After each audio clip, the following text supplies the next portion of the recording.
I put together a little bit of a presentation, and I on the assumption that people watching this were going to be artists. So I focused on the process of my drawing and painting more than kind of a general overview of my work. But just to give a quick overview of how I started out in art, I grew up in Santa Cruz, California. I went to college in Manhattan at a college called Cooper Union. That was a school that was really focused on abstract and conceptual painting, which after about 2 years I realized I was not interested in. So I left to school to pursue comic books, because I was the center of the comic book world at that time. So I put together some comic book samples and took them to a convention. I met one of my heroes there, Neil Adams. He gave me my first job.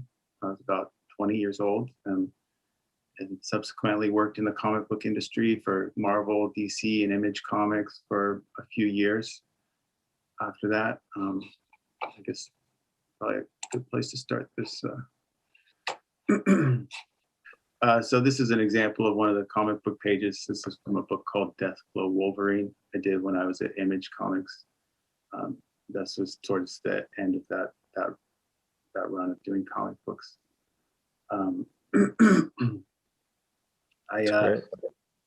Thanks. That was that particular book. I had gone to San Francisco and taken a lot of photographs. So there was a lot of reference material I had for that particular story. And so anyway, I ended up sort of leaving comics when I was around 24, 25 and going back to school. I went to Art Center in Pasadena, which Ben, I know you went to also. Yep, that's how I know your work. Great school. I was in the illustration department, learned a ton about painting, which I didn't know how to do before then. Had some really wonderful teachers. Aron, how real quick, how did you? I was going to ask you how you got, like, what drew you to Art Center and what made you decide to go to Art Center as opposed to other art schools after comics. But also I wanted to know, like, why did you go to Cooper Union in the first place? And like, how did you know, like, what point did you know, like, this is not for you? Okay. Well, Cooper Union was, the tuition was free. So it was kind of like, okay. That's a good reason. And it was in Manhattan. And so it sounded like a great experience. I didn't. So you knew you wanted to do art pretty early on then. Yeah, I mean, I was really into comic books since I was a little kid, like 10 years old. And then in high school, I kind of became interested in illustration and other types of art. Anyway, I ended up going to Cooper Union, just thinking it would be get a general art education, but it really wasn't that.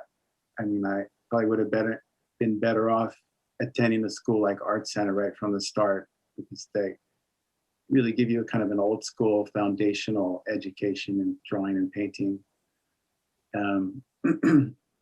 But yeah, the Cooper Union, the education was basically like you go to a class for 5 hours and you just sit and talk a critique about somebody's work that they brought in. It was just, I don't know, not for me.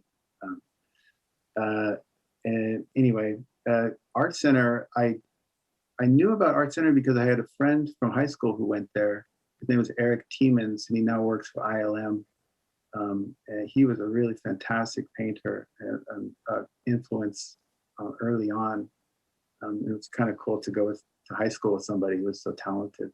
And he went to Art Center, so that was kind of always on my radar. So later, when I was thinking about going back to school, like Art Center was the first thing that kind of came to mind. And yeah, like I said, we had some amazing instructors there. I know we talked about Gary Meyer just passed away. Yeah. Such a fantastic illustrator and teacher. Um, other teachers there, Scott Hess. I don't know if you're familiar with his work, but well, you took his class as well, Ben. But Yep. And he really gave students an education in how the old masters worked, which I think would have probably pretty hard to find that information at a regular art school or in any other university. So anyway, I learned, that's where I learned how to paint in oil and acrylic.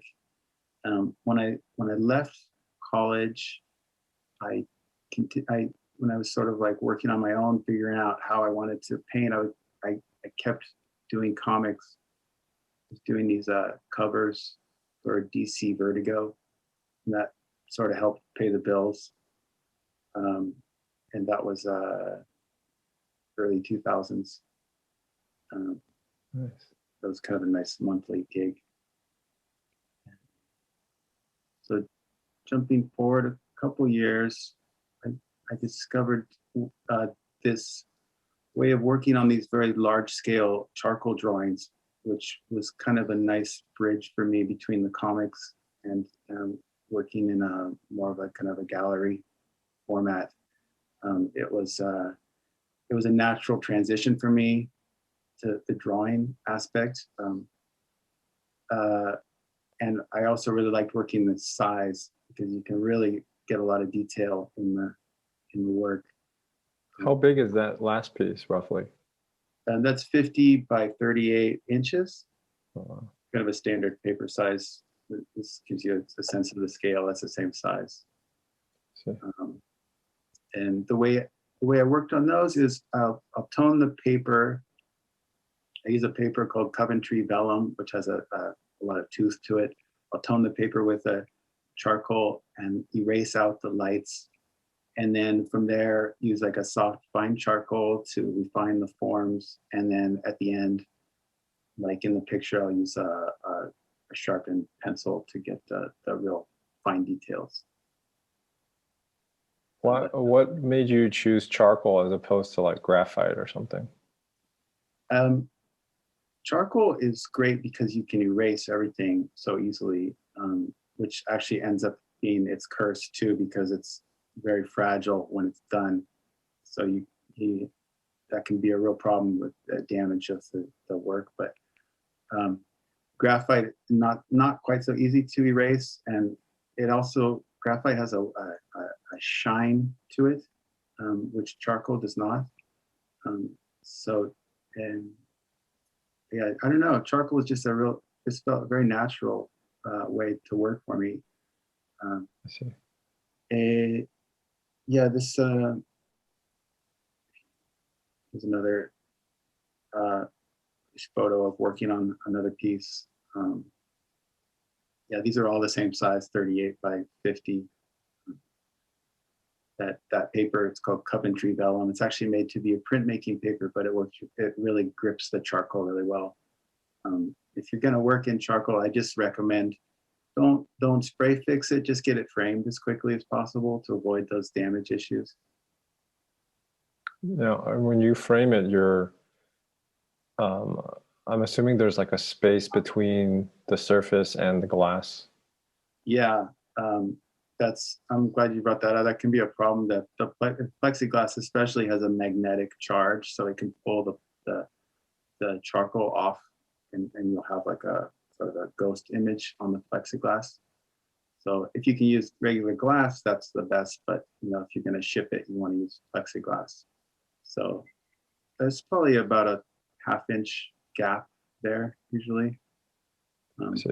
Yeah, it's not a perfect system. There's always little problems with it later on. But never rolled. Ooh. Yeah, and spray fixing it really kind of ruins the drawing in my experience. Does it darken it? Is that what happens, or? Yeah, it'll darken it and just kind of mess up the values and leave a weird film over the top. it just does kind of odd, unpredictable things to it. I see. Here's another one. This one was actually a little bit taller. I love that one. Oh, thanks. There's a picture of working on that. This is the funny thing about these charcoal drawings is one of the hardest things to do is just like a big flat area of gray. So like doing that, just the sky takes a couple of days. Because if you just kind of wipe charcoal on it, it's very, it's very splotchy. So to get it really even, it takes a lot of work, a lot of detail work. So you had to hatch in that sky then? Yeah, or kind of erase out the darks and put in the lights. It's, yeah, for some reason, it's just very time consuming. Interesting. What did you do this one? Roughly what year was this piece? 2011, something like that. And what year did you graduate again? 2002?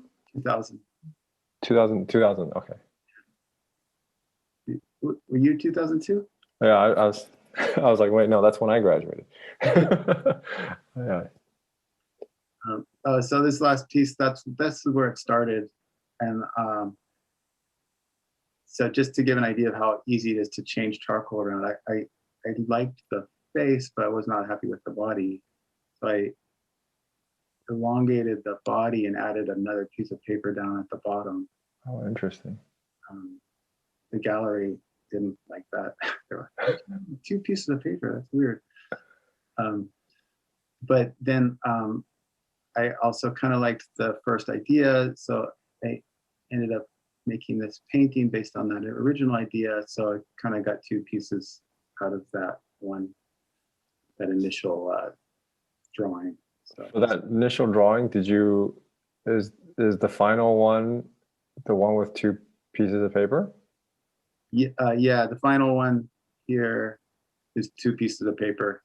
You can't really see it there. Yeah, you can't tell at all. I might have photoshopped that line out a little bit now that I'm remembering. I see. Where was I? So yeah, this is the oil on canvas, 24 inches square. Nice. So then a few years later, I met this guy named John Greco. He has a printmaking shop in Santa Monica called Josephine Press, and he had the idea of making etchings based on the charcoal drawings. He uses this darkroom technique, which I don't fully understand, but I really love the way the results come out. They look, the final etchings look a lot like the texture and feel of the charcoal, plus it has that full value range, and each one is unique. So that turned out to be a really good combination to make etchings based on some of those charcoal drawings. And for anyone who might be listening to this and interested in traditional printmaking, I really recommend going and checking out Josephine Press in Santa Monica. Really great and very knowledgeable. Here's another one of those etchings being made. You'll notice the big cross mark in the middle. That's after the edition has been printed, they take a knife and just make a big X in the plate so it can never be printed again. So it's actually a real limited edition, and they do this final proof to prove it. Oh, interesting. What kind of paper are they printing on? I think that's Arches cover stock. See. There's some nice, kind of a warm color with a nice texture. Nice. Is that pretty much the scale then? The prints, like 1-to-1 ratio or some? No, as far as the prints to the charcoal drawings? Yeah. No, the prints were a lot smaller. They can't really do an etching that size with this technique. So the biggest they could go was about a 12-inch plate. 18-inch plate. I see. So that's the size of that one. It's 18 by 12 or something like that. Nice. So I put together a few sequences of images just to go step by step with how I make my paintings. This was the first sketch for painting. It's a very small, quick sketch. I do a lot of, I should say, I do a lot of sketching. Some of them, a very small percentage of them, end up being paintings. So the first step in making a painting for me is I work on unstretched canvas, and I put down a tone on the canvas. It's usually a warm tone. So in this case, I think that was like a burnt sienna. And then I do the drawing in white chalk. And on top of that, use lead white, called Kremnitz white, to bring out the forms and the light. And then just black for some of the darks, just to get initial sense of the overall value scheme and the lighting. This photo is starting to put color in. Most of the paintings I work in a very limited palette. It just, besides black and white, I use yellow, ochre, pale, and Indian red. And I can probably mix 90% of the colors I use with just those four colors. Interesting. Yeah, I find it very easy and sort of liberating to use that limited palette. For me personally, when I have a lot of colors on the palette, I start to get confused, and makes things easier. Kind of. So is the limited palette just your starting off point, and then you go to more color, or are you just doing a lot of the paintings with limited palette? I mean, some of the paintings I can take all the way to the end. Like this one, that's the final, is just those four colors. But yeah, a lot of the paintings, they just start with those, and then as needed, I'll bring in other colors if it feels like it needs something else. Interesting. And why unstretched canvas? I'm just curious. Yeah. Well, for one thing, it's really easy and quick to start a painting. Just tacking a piece of canvas to a wall or a drawing board. I don't have to get a stretch of canvas. So it makes the process a little more spontaneous. And the second reason is because it allows me to change the overall dimensions later on if I decide to. If I want it to be larger or smaller, it's really easy at the end to just build the stretcher bars to whatever size I want, and so it's more flexibility in that sense. Interesting. So are your paintings like odd sizes because of that? Yeah, most of them are kind of 33 and 3/18, whatever. Stuff like that. Does stretching them after, like, at what point do you stretch them as you're working on them? Like when you realize, like, okay, this is the composition I want, or do you finish the painting on unstretched canvas and then stretch it? I usually stretch it when I'm close to the end, and I'm sure about what the dimensions are that I'm going to want on it. So yeah, usually by that point, it's probably maybe 70% finished, I'd say. I see. I asked because I always thought that by like finishing a painting on unstretched, and then once you stretch it, like, does it do anything to the actual paint? You know what I mean? Does it crack or anything like that? Yeah, no, that's a good question. If I'm using regular stretcher bars, it can pull in weird ways. So like if there's straight lines in the painting, they'll become like warped. So what I do is I build like a panel and glue it down to the panel, so there's no actual stretching involved. You know what I mean? You're gluing the canvas onto a panel? Right.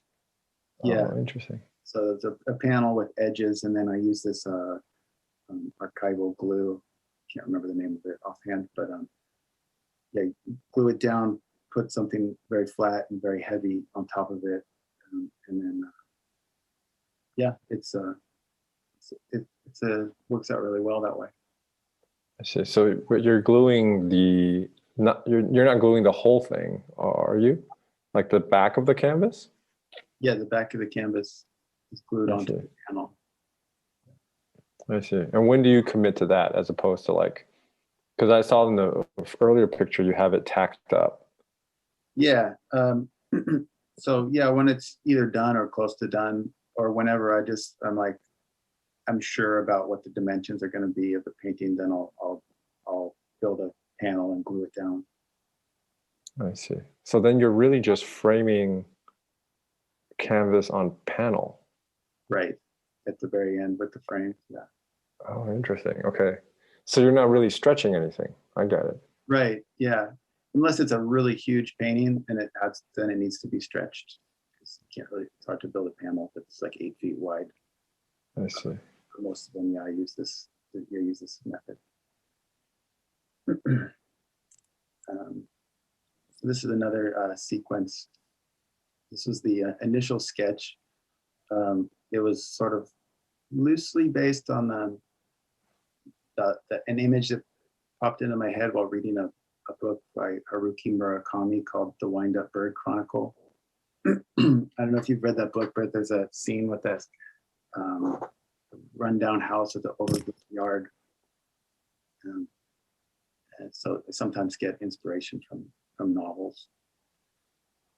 So the first step was to also use an unstretched canvas, and I started with a toned color. I think that's about 30 by 40 inches, and then I drew again in white chalk. Someone asked me why white chalk, why not charcoal, and like you totally could use charcoal if you want. I just like the white chalk because it's kind of like this ghost image. I enjoy painting into that. How long did it take you to sort of come to this process? I think it was a few years, sort of trial and error, reading about what other artists did, kind of based on some of the things the old masters did. And Titian worked this way, at least according to the books I've read.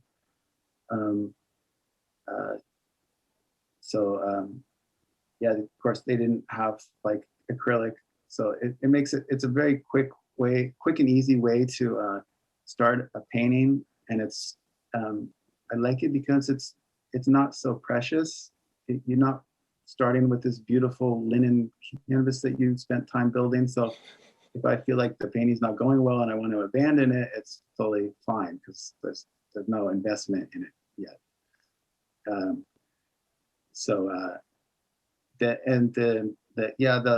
The lead white thing. I mean, I picked up some of that from like Scott Hess's class. You remember he did the Rembrandt technique. Yeah, the tempera, the tempera glazing.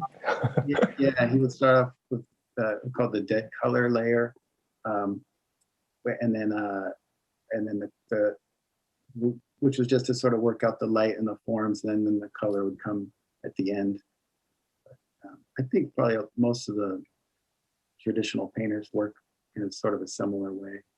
Mm-hmm. And then so the next stage was again using the lead white and black just to get a sense of the overall value scheme. If you haven't used lead white, highly recommend trying it. Just don't eat it or get it on your hands. So it's actually lead white. Yeah. It's the tube weighs like 2 pounds. It's super heavy. Oh wow. What I mean, maybe you were probably about to say it, but like what makes lead white different than like say titanium white or it holds its sorry, I will put it. If you're using it transparently over a dark ground like I do, you can get really beautiful transitions from all the way white to nothing.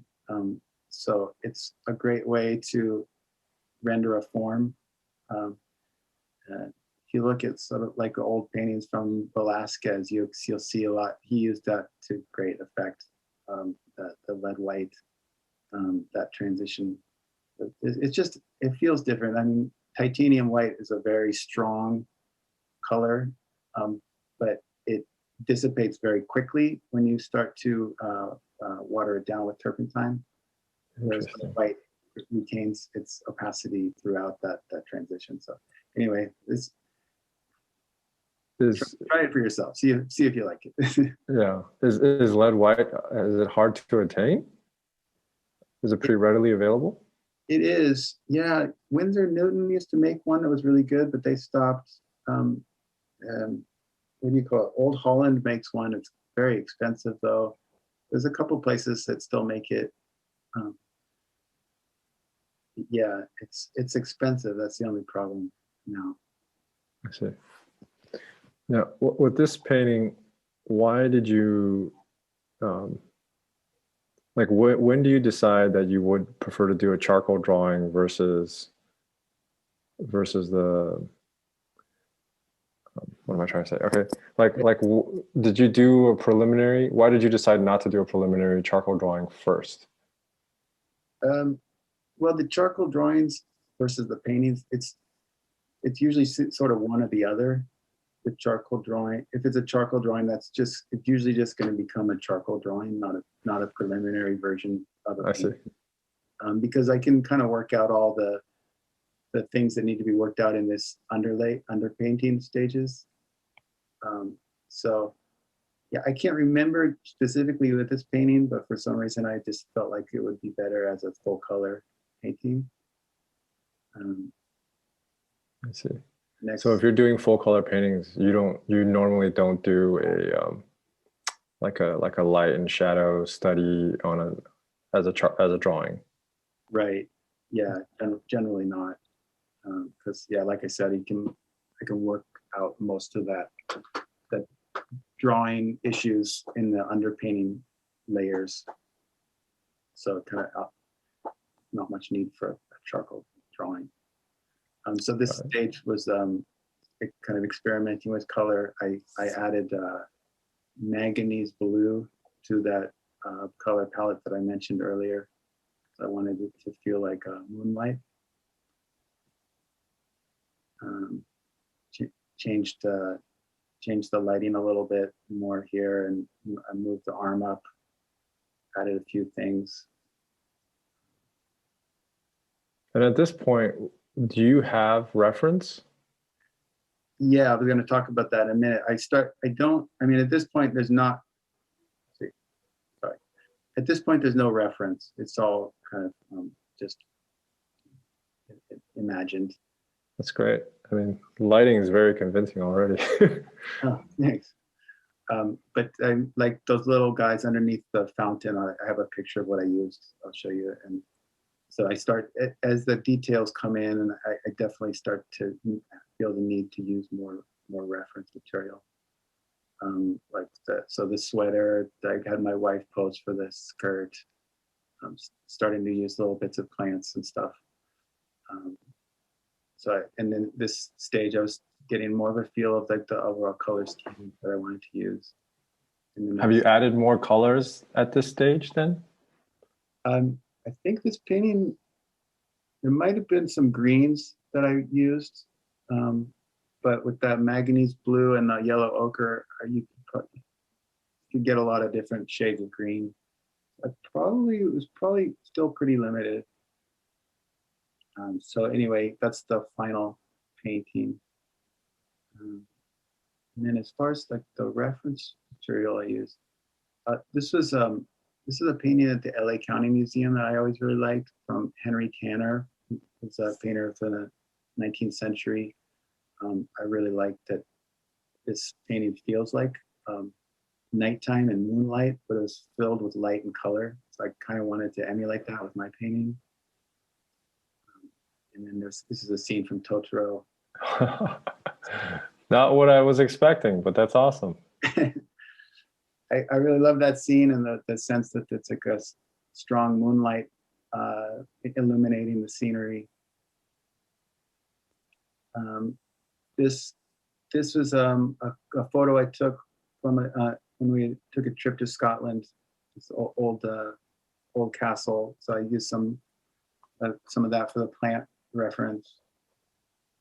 there's a photo I found on just a Google search for like a peeling house paint.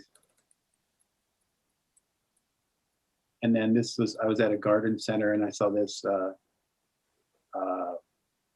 fountain, use that as the reference material for that fountain. So, But yeah, even this fountain, like it looks like you redrew it in that angle, correct? yeah, it was kind of a top-down angle that sort of changed the perspective on it a bit. So yeah, like, in answer to what you were asking earlier, I do use a lot of reference, but it comes in mostly at the end of the painting. Yeah. Kind of grab it from anywhere I can find it. That's awesome. I mean, in terms of like anatomy and lighting, is that mostly made up then? Yeah, um, for sure. I mean, the anatomy, I always I never wanted to paint paintings that look like photographs. So that's why I started working in this way, because I wanted the painting to retain the feeling that the initial sketch had, with all these sort of oddness and idiosyncrasies of the sketch. So it would feel a little more, I don't know, personal. So it had that sort of structure underneath it with the more real-based finish. So in my mind, it would give it a kind of a real, unreal kind of feeling at the end. Yeah. I sometimes do these little like clay maquettes as a start for a painting. It's sort of a fun way to start a painting. And start thinking about it three-dimensionally. This was another painting that ended up using a lot of plant reference material. This painting was the biggest one I had done to date. It's about 6 by 8 feet. Wow. Wow, I'd love to see that in person. Thanks. Well, yeah, here's a photo of me working on it, or continuing to work on it. I was working on multiple large paintings at the same time, so I made this system where the painting was stapled to this piece of wood up here, and it would fit into this handle, so I could swap out the paintings and still work on the unstretched canvas. is anything weighing it at the bottom? Is there like another bar at the bottom? Yeah, exactly. It was like a PVC pipe, so I could roll it up on the PVC pipe and then put it away if needed. Wow. So those are a bit of a challenge to stretch at the end. But Are you gluing it to panels like?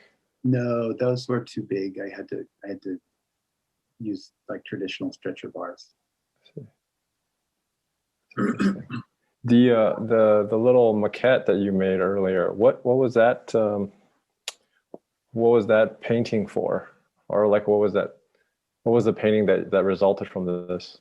I'm actually not sure. I don't think I ever even made a painting from that one. But I liked the maquette, so I kept it. But yeah, there was a few paintings that came from those. I found it a really useful way to work out like a gesture or something in a figure that it was difficult to work out in drawing. So anyway, kind of a fun, different way of thinking about form. Mm-hmm.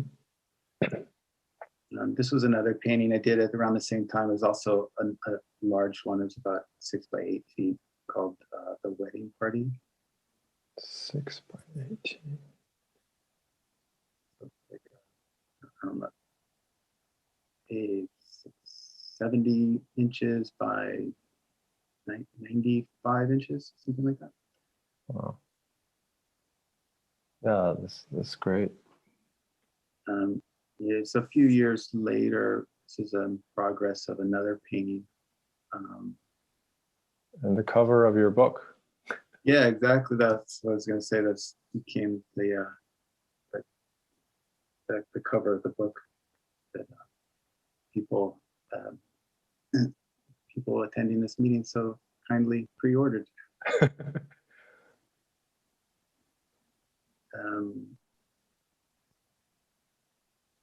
And I did this was like a small like ink wash study that was like the very first basis of an idea for what became that painting. It's kind of, I really liked the feeling of it, and I expanded it to this very large painting. But it started with this quick ink wash study. That's great. Here's another painting. This is how it started. I had this idea for this woman lying on the ground in sort of position of tension, and she was covered in white flower petals. And I guess this is more an example of how a painting can start in one way and end up very differently.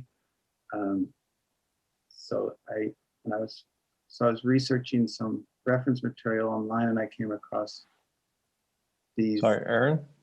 Yeah. Sorry. We have a question. That ink wash that you did? Yeah.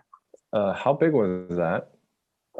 That's about 8 by 10 inches. Cool. Yeah, pretty small. Is that in the actual exhibition, or like was that? Do you put that into your final exhibition at all, or is that just for your own reference? Yeah, I didn't show that. That it is in the book though. So cool. Just curious. Yeah, sometimes I'll sell like studies like this on my website to people, kind of an inexpensive way to purchase an original piece. So I think somebody bought this one from my website.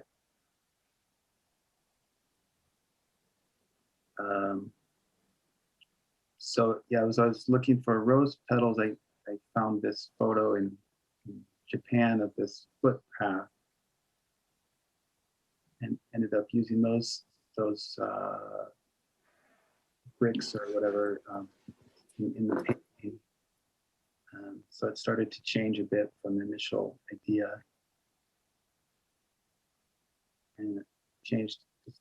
I started experimenting with different things. But for some reason, I felt like the rose petals weren't working out, so I put this dog in there.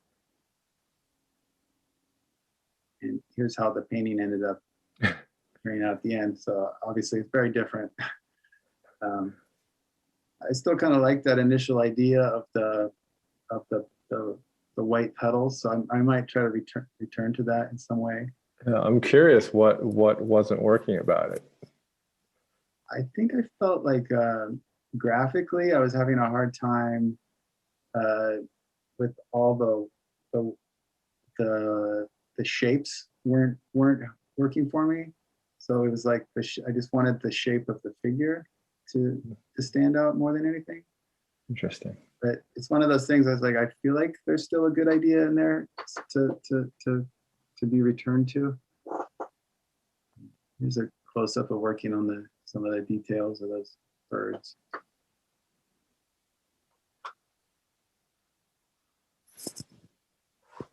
There's the painting framed with a few other paintings in preparation for a solo show I had in Arcadia Gallery a couple years ago in Pasadena. They just moved to New York City. Yeah, it's like Arcadia. I know they were in Pasadena for a little bit. Where were they before that? Were they in LA somewhere, or because I know they've always had one in New York?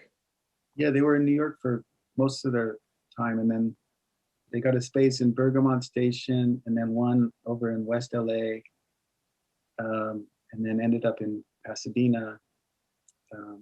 Pasadena space was nice. I mean, it was in Old Town. Yeah, it was really nice.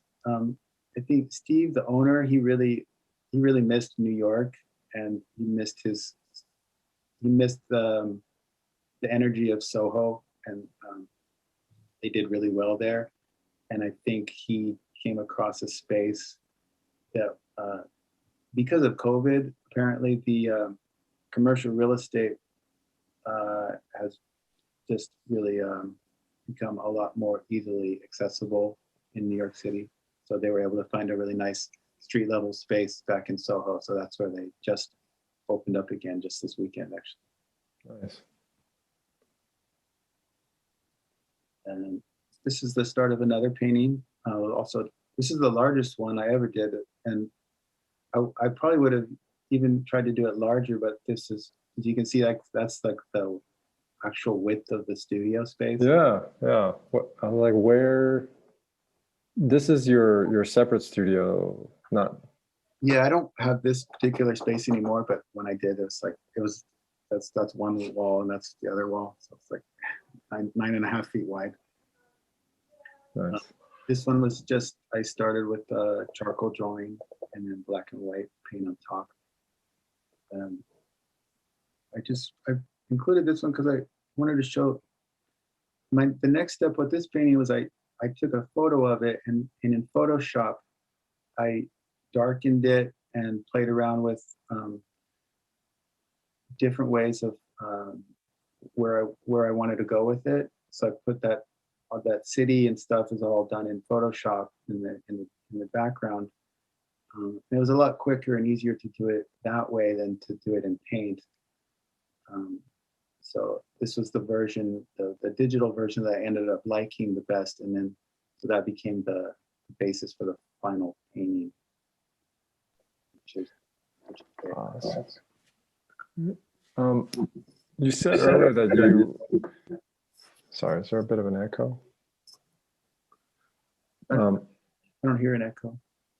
You said earlier that you will do several pieces, work on several pieces at the same time. Yeah. I know you mentioned that you started doing that for some of your shows. Is that something that you pretty much is like a standard for you now? And also, how many pieces do you work on at one time? Like what's the most? Well, it sort of depends on like how the proximity I am to a show. But I'll start several pieces at the same time because in the early stages, they're very quick to start.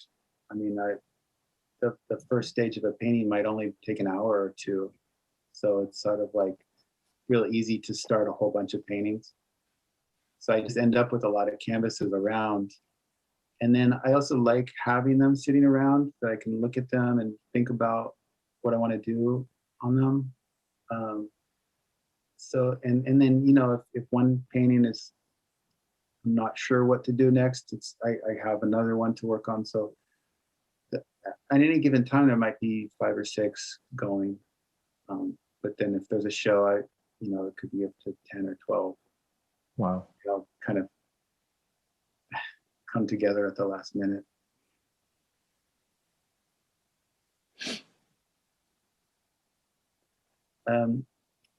We took a trip to Italy and came across this weird bunker. It's like a World War II bunker, I think. And I really was fascinated by how it was so overgrown. And the inside of the bunker had been repurposed as some kind of a power station or something, but this just seemed like such a perfect location for a painting. So I did a sketch based on that in my sketchbook. So that's the initial sketch. And then from that, I blew that up, I gridded it and blew it up onto a canvas. That's about 35 by 45 inches. I started with the green tone. And then that's the painting at the end. It's had a ton of plant reference for that one. Nice.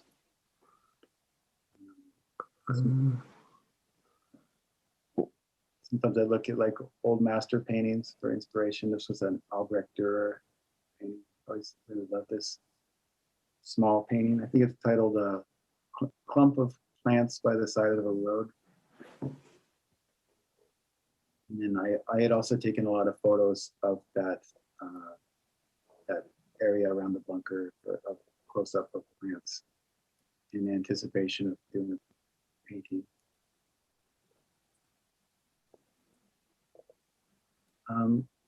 And then I have showing a few paintings from my most recent show at Evoke Contemporary in Santa Fe, which happened about 2 months ago. This one is a smaller painting. It's a 20 by 16 inches oil on panel. This one is 16 by 12 inches, also oil on panel. When you, I know, like, okay, in terms of subject matter, Yeah. I know you paint younger people. I guess it's just more of a broad question. Like, what makes you choose the subject matter that you choose? Like that one with the bunker. Yeah. You know, did you look at that and imagine, like, you know, did you imagine the female laying on top of it, or was there something? Did you go through a couple iterations, a couple different ideas?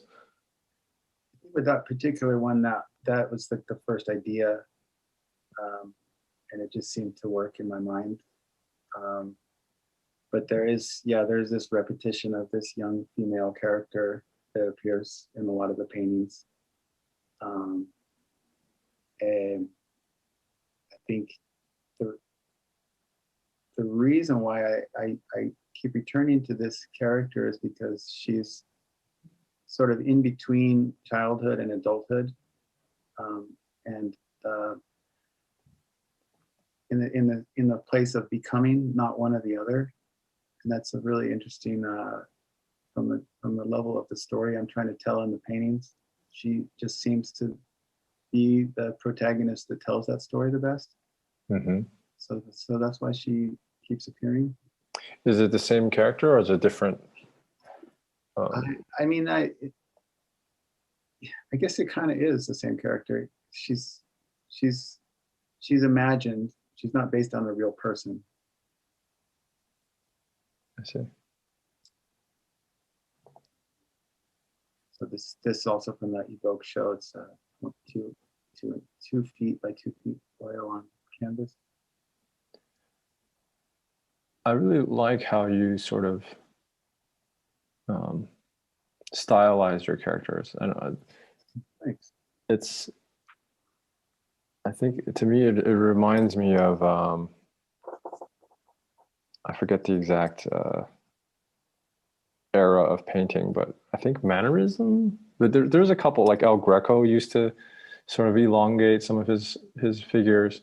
Right. Is that just something that comes naturally to you, or like how conscious is that? And Yeah, it's not conscious.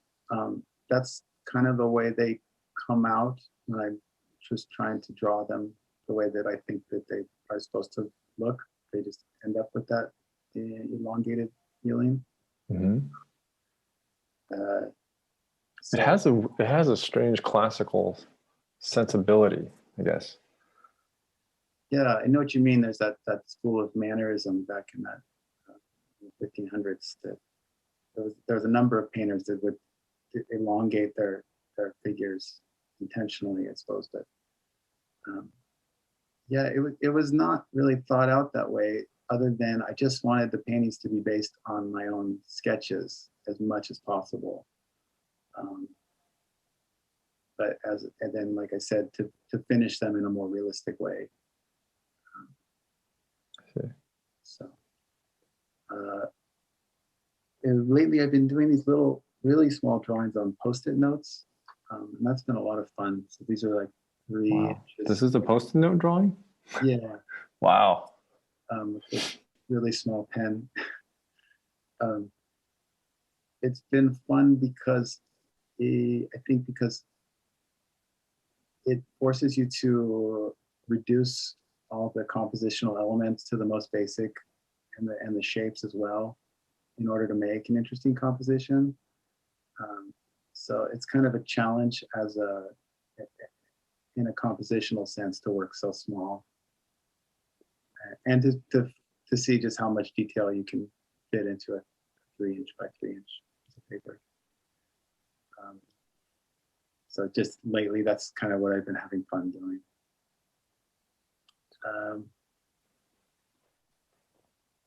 This was a drawing I did a few years ago, and to kind of bring it full circle back to the comic books, I'm working on a graphic novel at the moment that's sort of loosely based on this drawing. It's called Runoff, and the graphic novel will have the same name.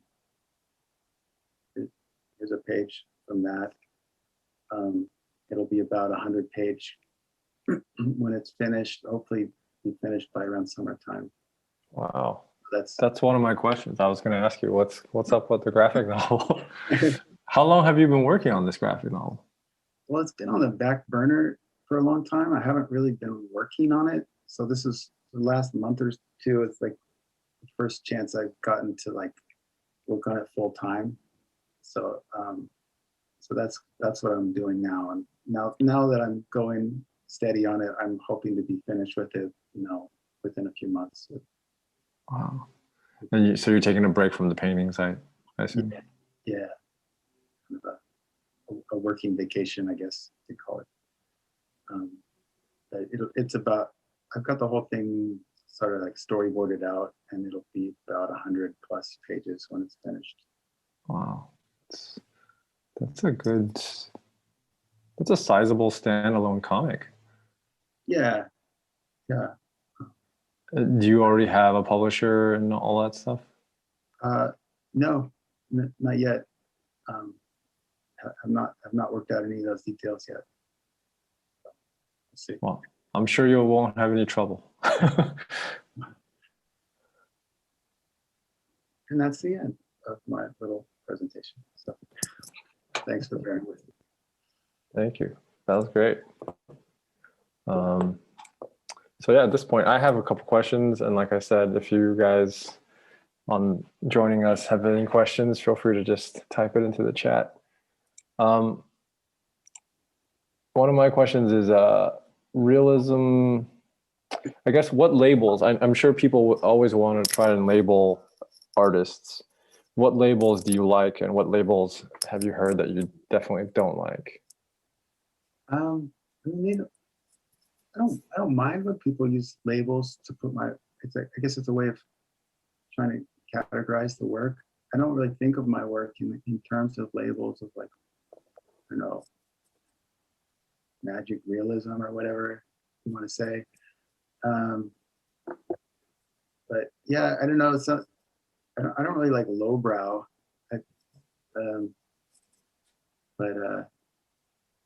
No, it doesn't. Don't really think about it too much. It doesn't bother me if somebody wants to put it into a particular category.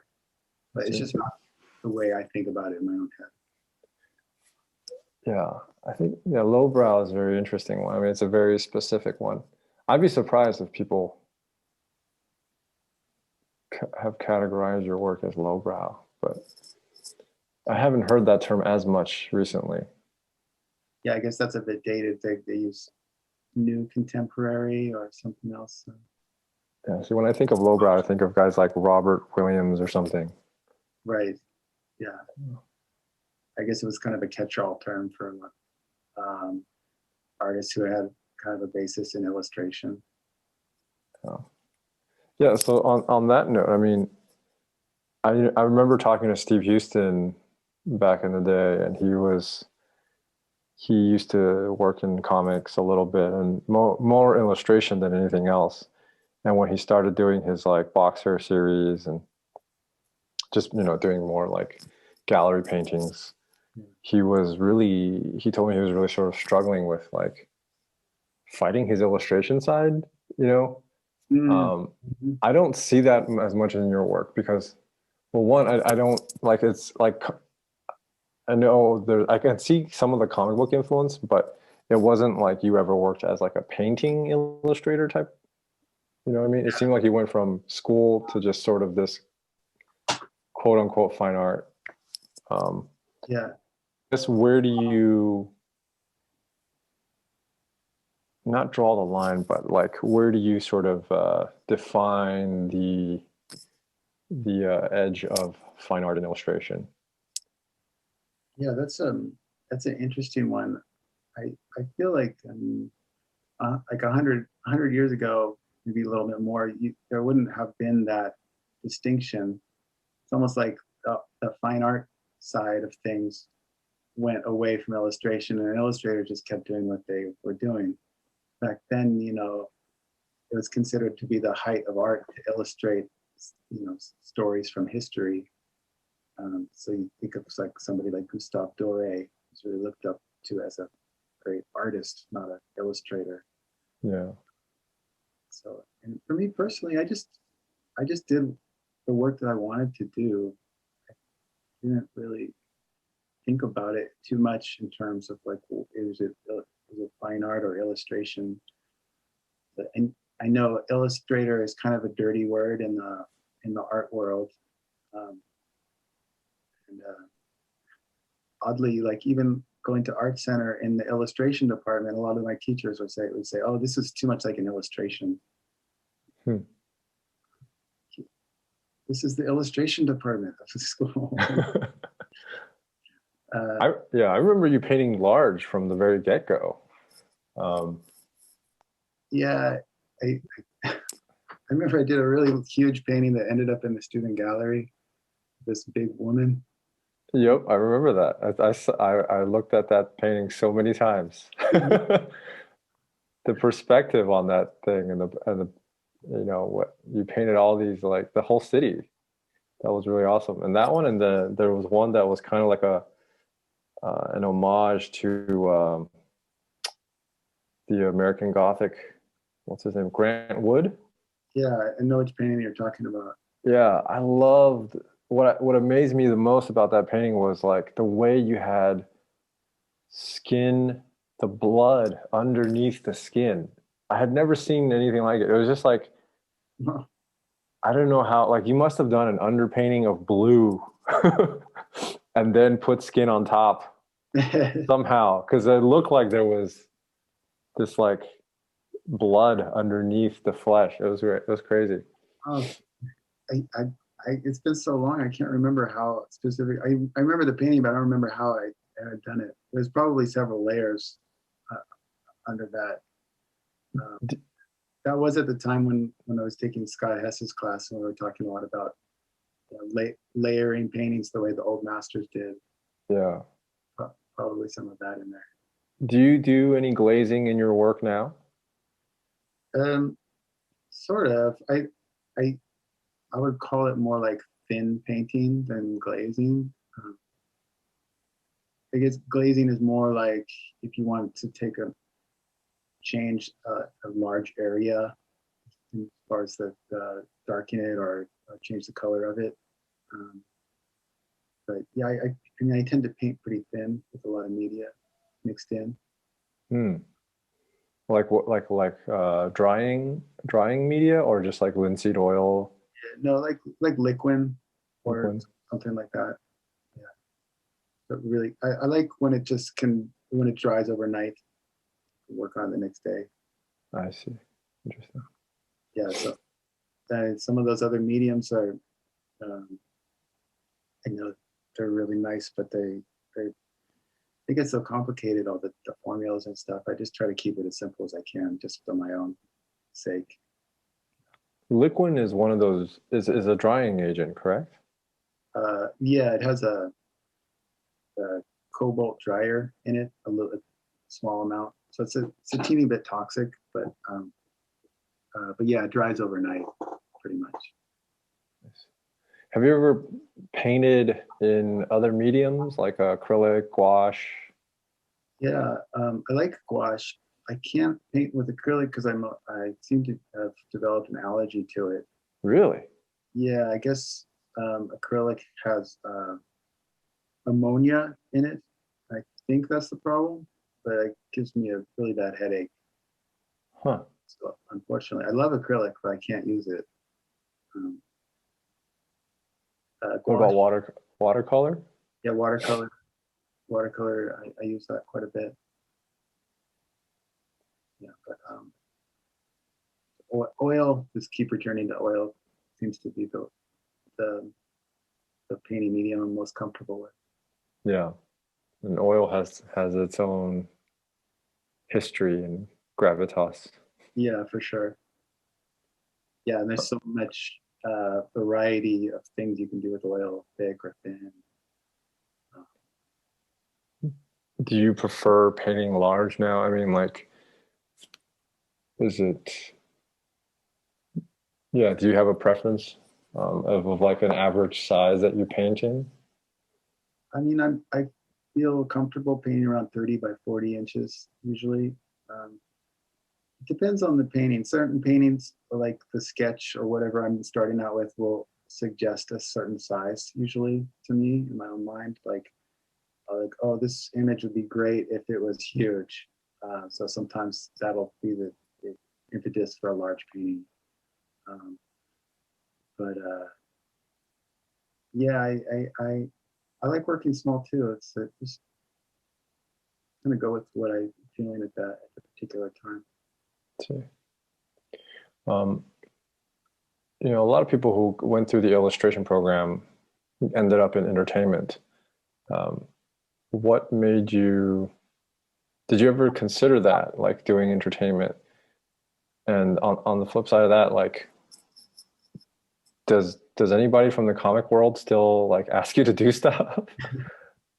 Uh, Not really. I don't.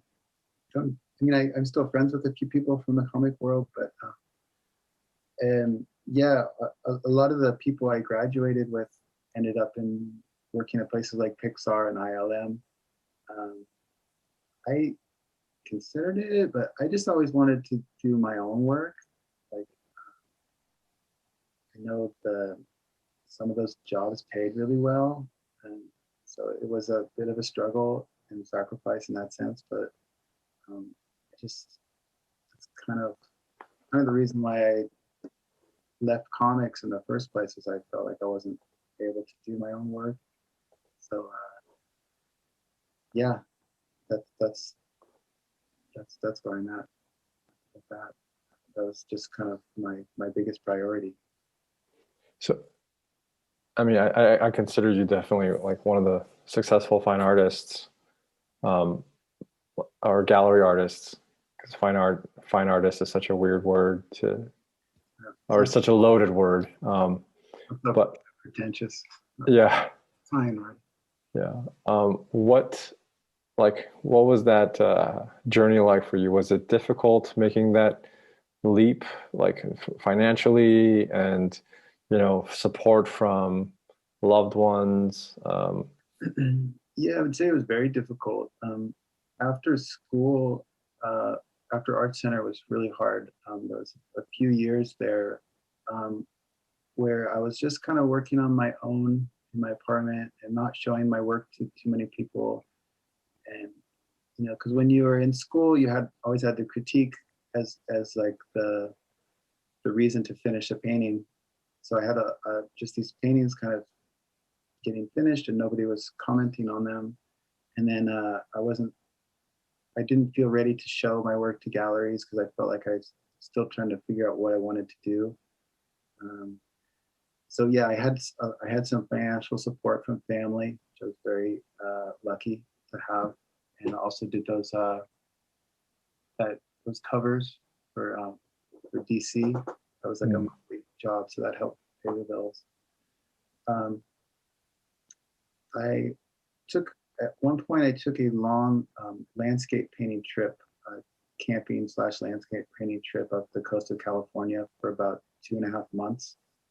And that was a real breakthrough, I felt in retrospect, because the one thing it got me out of the studio and just in the practice of painting all the time, like doing 3 or 4 landscape paintings every day, was just kind of took me out of my own head and into the physical act of painting was really important. And I was also doing a lot of sketching along that trip and just thinking a lot about what I was trying to accomplish with my work, um, without any distractions. So when I got back, I had all these ideas and I felt kind of renewed in the studio. So that was super helpful. And it was really soon after that that I started showing my work at galleries and getting interest there. How many years was that after school? It was about 3 years after. And were you still in LA at that time, or did you move to San Diego? I had moved down to San Diego. And so once you started showing your work around to galleries, was that pretty much an immediate reaction from them? And like, is that how you started getting your first shows? Or was it more of a struggle? It was, I got pretty lucky, I think. I showed my work to a local gallery in San Diego, and they really responded right away and gave me a show. And I had this big inventory of work, like I said, that I had been working on it, just sitting in my apartment. So I had plenty of work for a solo show. They took out some ads in national magazines, and that's when Arcadia Gallery saw my work and they contacted me. So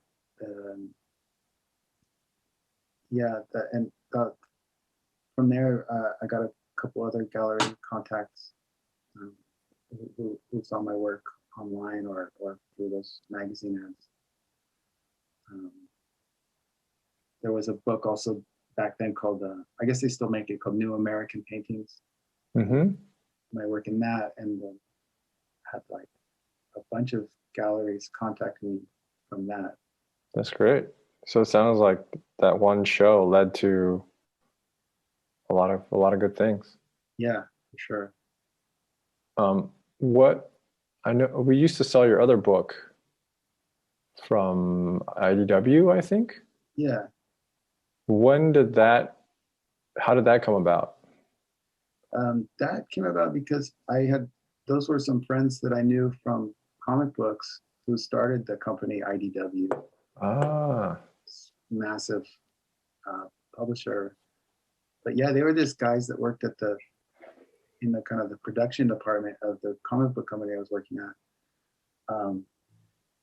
So that was just a bit of luck that I knew them and they remembered my work. And so those guys who founded that company, they just recently founded a new company called Clover, and they're the ones who are publishing the current book. So that's how that came about. I see. So they left IDW?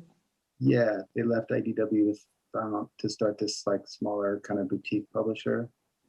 I guess Nice. they wanted to focus on kind of smaller scale projects and more things that they were more personally interested in. Yeah. Interesting. IDW's a really huge publisher now. They publish a lot of things. Yeah, they have a lot of licensed licensed comics and whatnot. I think they're doing they're doing a lot. Yeah. I still go to, I mean, I used to go to Comic-Con every year. I hadn't been up until COVID for about 15 years straight or something. So, Oh, really? yeah. I mean, Yeah, it's a few years until they opened that up again. I remember you could barely even walk down the hallways. It's so crowded there. yeah. And I mean, even if they opened Comic-Con at a limited capacity, I'm curious, like, if it's worth it for them. You know what I mean? Like, Yeah, the crowd is almost part of why you go in a weird way. right. I know. It's strange because it became not really even about comics anymore at a certain point. It's just Yeah, that's what I hear. I mean, I remember going back when I was in high school just to like look around, and that was still, I guess, more about comics.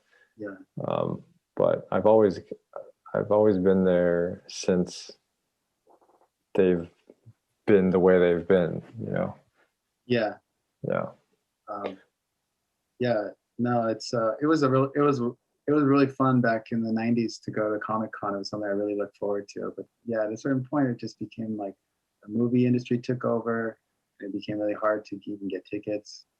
So I guess there's other Comic Cons that are still more just about the comics. Yeah. Um, would do people, or is this safe to say that you're a figurative painter? Yeah, I, I suppose so. Um, like how has your work evolved from school days till now? Like, has it gotten more? Um, that's kind of a broad question. Like, I guess more subject matter wise, and maybe tech. You've already talked a little bit about the technique, but like, just like, how do you perceive how your own work has evolved? Um, well, it was. I think that period after school was an important time. Um, like during school, I was working a lot for models with the painting, and I wasn't really that happy with the way the paintings were coming out. So it was during that period after school that I really worked a lot on oh, what is it? Finding my own voice or trying to find something about my work that would set it apart from other people's. Hmm. And so the conclusion I came to was that I should base it on my sketches or do as much as I could out of my own imagination. Yeah. And I kind of had that basis of drawing from the comic book times. Um, I think that's very important. I think that's one thing that I believe sets your work very much apart from other people is that when people think of figurative painters, it's like they're very much like it's it is from life or from reference, and it's very much true to the figure. yeah, Whereas yours is definitely much more imaginative, almost. Um, yeah, it's definitely got your own stamp on it in that regard. I feel like a lot of contemporary figure painters, maybe the relationship they have with the figure in some ways are almost trying to stand out. They almost have to fight it. yeah, fight the reference material or the model that they're using. Yeah. Yeah, There's yeah, this conversation of like relevance. I mean, I've spoken to some of the other figure painters, and they're like, well, a lot of people can paint the figure, or people in the past have painted it so beautifully. What is the conversation that we're trying to have? Like, what how do we make figure painting now in the modern day different, or you yeah. know No, that's a really important question because I mean, are you going to improve on what John Singer Sargent did with the figure? Like by painting in this very systematic and realistic way that he painted. I mean, a lot of people are still painting that way in the kind of the atelier world today. I yeah. mean, beautiful work, but it's when I see a lot of that stuff, I'm like, well, didn't they already do that like 100 years ago? What are you going to do that's new? But at the same time, I think figurative work is become kind of a big thing in like the mainstream art world in its own way. Um, not that type of work, but um, it's sort of like the new fashion to paint the figure in the Yeah. art world. Um, so I yeah, think in that respect, your work to me is almost you're more of a storyteller in that respect. yeah, I think the probably the comic book part of it, and I get a lot of inspiration from movies and novels. All that stuff is the story side to it.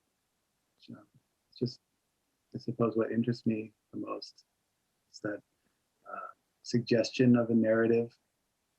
I really like the idea that you can have a single image, but it suggests before and after, and that there's a larger world there. And you can allow the viewer to fill in those blanks, allow them to participate in the painting. I think when that's done well, it can be really a great experience for the viewer. You know, I've seen other artists do that. Who are some contemporaries that you admire? Contemporary painters that you admire? I actually knew you were going to ask me that question, so I have some books here. Is that this Chinese painter named Liu Yi? I don't know if I'm pronouncing that right. Probably most people seeing this know who that is. He does these almost like big color field paintings. They're really had a lot of mood and emotion in them.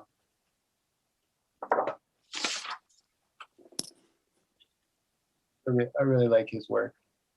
And there's this Japanese woman named Matsui. Oh yeah. Oh yeah. You know her? Yeah, she's amazing. Amazing. Super haunting stuff. Yeah. And they're all on like linen they're all done in like watercolor or some kind of Japanese like special paint. Exactly. It's this traditional Japanese painting method with dry pigment. I don't know what binder she uses, but she did this series of decomposing bodies, but they're like every element is so beautifully thought out and rendered. Yeah, super detailed, and it's like very, very kind of haunting, surreal stuff. Yeah, I think they're all done on silk. Mm-hmm. No pressure. Yeah, right. Blows me away. So yeah, those are a couple of artists I'm really excited about right now. Nice. Like when you started your painting career, was there people throughout history that you sort of like looked up to as like a path towards success? You know what I mean? Like in the animation world, you start out as a viz dev artist, and you work your way up to art director and to production designer, and maybe ultimately direct a film or something. Like, is there some equivalent of that for, I don't know, painting? Yeah, I suppose like when I was in school, a lot of us were like really admiring some of the figurative artists who are becoming very famous at that time, like Odd Nerdrum, yeah, Lucian Freud, and I don't really look at their work too much anymore, but that was sort of like the height of success, I think, that you could get in that field. So it's kind of like, that was something to dream about, reaching that level of success. But I mean, when I look back on painters from history, I go, most of the stuff I look at is back in like the 19th century, sort of that period before Impressionism. It's like the romantic period. I think produced a lot of great artists like Goya, Constable, Turner, Caspar David Friedrich, Perot. There's something about that period in time just produced so many great painters. So that's kind of like I just always keep returning to that, to those artists for some reason, the mood and emotion in their work. Yeah. How has COVID affected you? I hate asking this question, but I am genuinely curious. No, it's it really I feel sort of insensitive saying this because so many people have suffered so much, but it's actually been a pretty good time for me.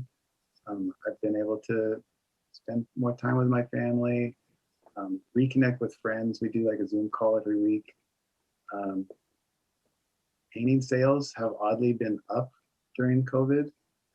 Maybe it's because people are in their houses and they want to like get something for their walls. Yeah.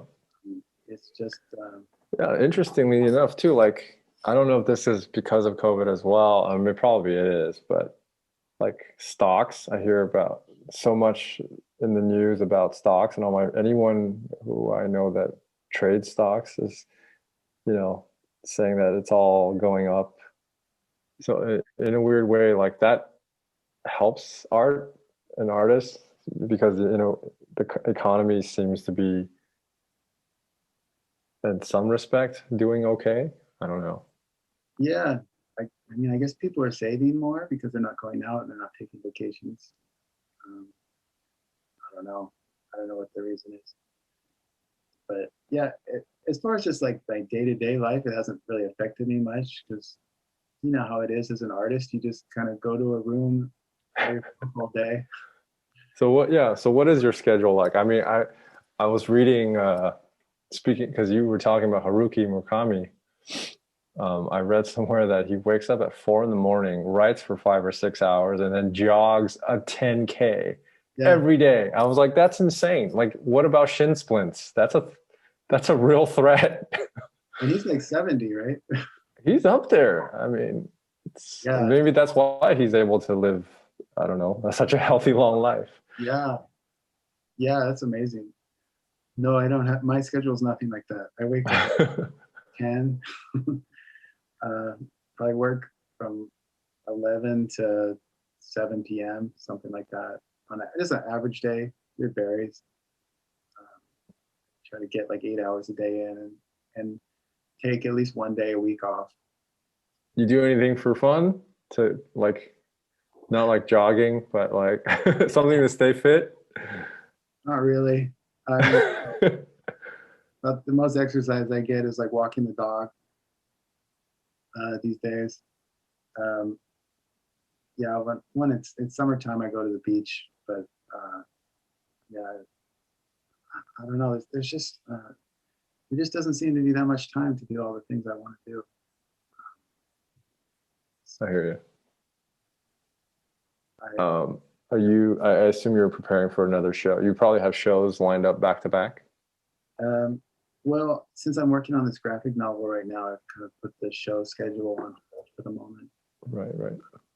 But I'll probably have another solo show in about a year or so.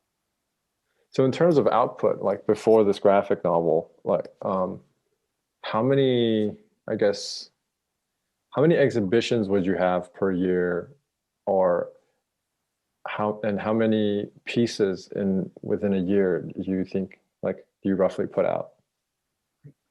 Probably do about 20 pieces a year. Um, it depends on the size, of course, but yeah, I'd say on average 20. Um, and then the exhibitions, they're 1 to 2 years apart usually. Last year I had two in 1 year, which was very unusual. Um, but yeah, I kind of have a weird relationship with exhibitions because it's great to have a deadline. You know, I tend to not finish anything if I don't have that deadline. Um, but I also really resent having that pressure put on me too to finish stuff. So it's always a kind of an uneasy relationship with the show looming on the horizon. Yeah. Um, Not one of Um, people who just kind of is able to.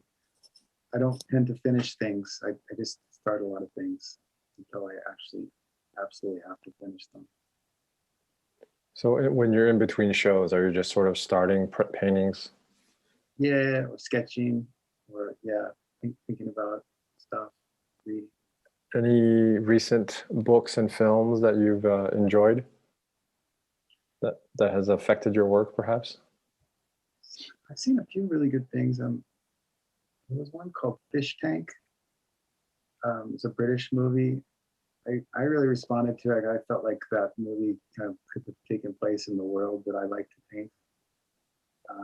Fish Tank. Yeah, there was another movie called Submarine, also a British movie. very beautiful. Um, but I mean, I like to watch movies with on the computer so I can take screenshots. It's like, it's always a lot of times there's a shot that's inspirational in some way, even if it's the movie itself is totally different from what I'm thinking about.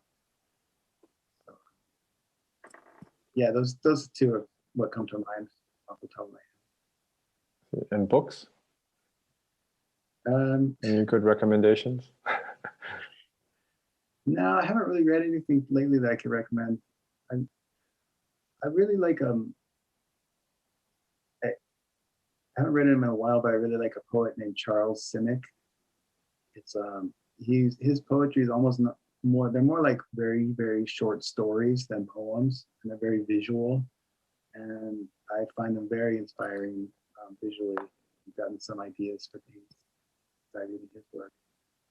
I guess like what classes helped you the most? Have you ever gone back to, I don't know, have you ever been invited back? Yeah, I was invited back a few times to give a little presentation to Jim Salvati's illustration class. Oh yeah, yeah. But I think as far as the class, if I had to pick one that helped me the most, it was Bob Cotto's illustration class. So that was a lower term class, but he really helped me put the pieces together of like how you actually make a painting. Because I didn't have that information before that time, and he was really good at explaining it, how you build up the layers and how you use the color and the paint and everything. So that was kind of I just always return to the things I learned in his class, and I kind of stayed friends with him over the years, which is cool. I think he lives pretty close to where you guys are located. Yeah, he's actually, the drawing club is in Nucleus now. Oh, is it? Okay. Yeah, he moved it. He like every Thursday he just puts out the chairs in the down in our downstairs gallery, and Oh, that's cool. yeah. So Yeah, if you're ever in town on a Thursday and you want to draw, that would be fun. Yeah, I'd love that. do you still, I mean, like do alla prima or from life studies for to keep up with your chops, or like what do you do to, do you even like feel the need to have to like do that type of practice? Yeah, I should do that more. Just have not, just because like the schedule has been so tight. I used to take, like I said, these camping trips where I would paint. But after I had a son, like I just didn't have the time for it. I was planning on taking another one right before COVID hit. Um, but I always got a lot out of just painting from life out, especially landscape painting. Um, yeah, I haven't painted from the model in a really long time. That would probably be useful as well. Yeah, maybe I'll be able to join you guys at some point at the drawing club. Sounds good. But yeah, we mentioned Gary Meyer earlier. He was another teacher who was just amazing. Yeah. Just to watch him paint was so inspiring. I remember one day I went into his class and I was struggling with a painting of my own. I was like, Gary, can you help me figure out? I'm trying to paint this a, a wet street at night, and how would you paint like reflections in that? But he grabbed a board and his paints, and within 5 minutes he had painted the entire scene from memory of like night scene with cars and buildings, and it was all reflected in the rain-soaked streets. It's like, holy shit, this guy is unbelievable. So yeah, I mean, what a talent he was. Yeah, he must have painted that thing so many times. I remember for fun, we would like ask him to do a demo for fun. Yeah. We're like, okay, all right, it's a burning airplane and it's about to crash into the water, but we want to see reflections. We just challenge him basically. Oh, that's funny. I didn't know that. Yeah, that's amazing to me that someone had that amount of knowledge that they could just do that out of completely from imagination. Yeah. Or I suppose it's memory of being those things for some reason. Do you handle all your own framing? Uh, Sometimes the gallery will frame it, but usually I'll I'll hire somebody to frame the pieces. How has how has the trajectory of pricing, like who do you sort of control that, or are the galleries, are you dictating your prices to the galleries? Usually, usually we'll talk about it. You know, I'll suggest a price and they'll say too high or too low or whatever, and kind of come to an arrangement that way. Um, and it's usually based on what the previous things sold for. So, yeah, sometimes it's hard to price things, but if it's a new gallery, I'll just tell them what I think things will be priced at, and they usually just will go with what I say. I imagine pricing the very first show was probably the most difficult. Yeah, I think when you're first starting out, it's good to price them really reasonably, keep the prices low so you can start selling and get that sort of confidence right off the bat. Um, Yeah. but I think maybe it's a mistake to price them too high right from the beginning, but who knows? I, that's been my experience anyway. It's good to start off real low and build up. So more on the business stuff. How do you determine when to put out a print and the edition and things like that? I try to space it out by a few months. So I probably do like 3 or 4 prints per year. Okay. I know you mentioned those etchings. Yeah. What about like full color G-clay reproductions? Yeah, I do those as well. They're not as nice as an etching because they don't have that handmade quality, but you know, you can't really do anything else to match the reproduction quality of a G-clay print. Well, I suppose like a offset lithography does as well. But yeah, those are more, you know, machine made prints. Um, but I'm interested in pursuing more like the handmade prints in the future, maybe silk screens and stuff. Silk screens will be interesting. Yeah. How about social media? Do you manage that, or like does it give you anxiety? Um, no, social media has been great actually. I probably post 1 or 2 things a week on Instagram and whatnot. And I mean, people who comment are always so nice and supportive.